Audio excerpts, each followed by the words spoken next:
Hi అండి, welcome to my channel. ఇవాళ పుదీనా రైస్ ఎలా చేయాలో చూద్దాం రండి. ఫస్ట్ 3 టమాటోస్ కట్ చేసి పెట్టుకున్నాను, 2 ఆనియన్స్ కట్ చేసి పెట్టుకున్నాను, 10 పచ్చిమిర్చి కట్ చేసి పెట్టుకున్నానండి. ఇప్పుడు బిర్యానీకి కావాల్సిన స్పైసెస్ అన్నీ పక్కన పెట్టుకున్నాను. ఒక మిక్సీ జార్ తీసుకొని 1 కట్ట పుదీనా ఒలుచుకొని వేసుకున్నాను. 2 ఇంచుల అల్లము, 1 టేబుల్ స్పూన్ ఉప్పు, 2 పచ్చిమిర్చి వేసుకొని మిక్సీ పట్టుకోవాలండి. ఇప్పుడు ఒక కడాయి పెట్టుకొని 5 టేబుల్ స్పూన్ ఆయిల్ వేసుకున్నానండి. ఆయిల్ హీట్ అయ్యాక పట్ట, లవంగం, అనాస పువ్వు, జాపత్రి, బిర్యానీ ఆకు, యాలకులు వేసి ఫ్రై చేసుకున్నాను. ఇందులోనే 10 పచ్చిమిర్చి వేసుకొని ఫ్రై చేసుకున్నానండి. మనం కట్ చేసి పెట్టుకున్న ఆనియన్, టమాటో 1 by 1 వేసుకొని ఫ్రై చేసుకోవాలి. దీంతోనే 1 టేబుల్ స్పూన్ సాల్ట్ వేసుకొని ఫ్రై చేసుకుంటే ఆనియన్, టమాటో కూడా త్వరగా మగ్గుతుందండి. ఇప్పుడు మనం మిక్సీ పట్టుకున్న మిశ్రమాన్ని ఇందులో వేసుకొని ఫ్రై చేసుకోవాలి. ఇందులోనే కొంచెం పుదీనా, కొంచెం కొత్తిమీర వేసుకొని 10 minutes వరకు ఫ్రై చేయాలండి. పుదీనా నుంచి ఆయిల్ సపరేట్ అవ్వాలి.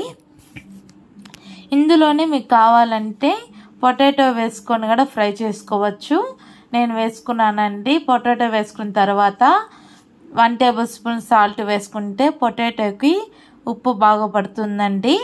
ఇప్పుడు ఒక 10 minutes వరకు మూత పెట్టి ఫ్రై చేసుకుందాము.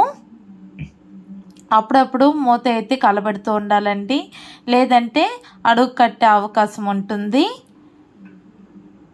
ఇప్పుడు చూపించిన విధంగా అప్పుడప్పుడు కలబెట్టుకుంటూ ఉండాలి. ఇందులోనే 1 టేబుల్ స్పూన్ పసుపు వేసుకున్నాను. ఫ్రై చేసుకున్న తర్వాత 1 టేబుల్ స్పూన్ కారం వేసుకొని ఫ్రై చేసుకోవాలండి.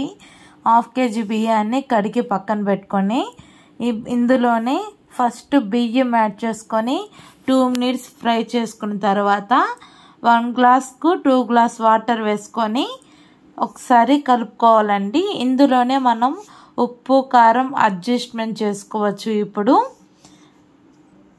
మూత పెట్టుకొని కుక్ చేసుకోవాలండి. అప్పుడప్పుడు అడుగు అంటకుండా గెంటితో కలబెడుతూ ఉండాలండి. ఎవరైతే మన ఛానల్ని ఫస్ట్ టైం చూస్తున్నారో ప్లీజ్ సబ్స్క్రైబ్ చేయండి, లైక్ చేయండి, షేర్ చేయండి. మూత పెట్టుకొని 15 minutes సిమ్లో పెట్టుకొని కుక్ చేసుకోవాలండి. చూడండి ఎంత యమ్మీగా రెడీ అయిందో. పుదీనా రైస్కి combination chicken gravy and chicken pakoda ఉంటే చాలా బాగుంటుందండి. మేము ఇవాళ KFC స్టైల్లో ఇంట్లోనే చికెన్ని ట్రై చేసాము. అది కూడా చాలా బాగా వచ్చింది. రెసిపీ మీకు కావాలంటే ప్లీజ్ కామెంట్ చేయండి. Thank you.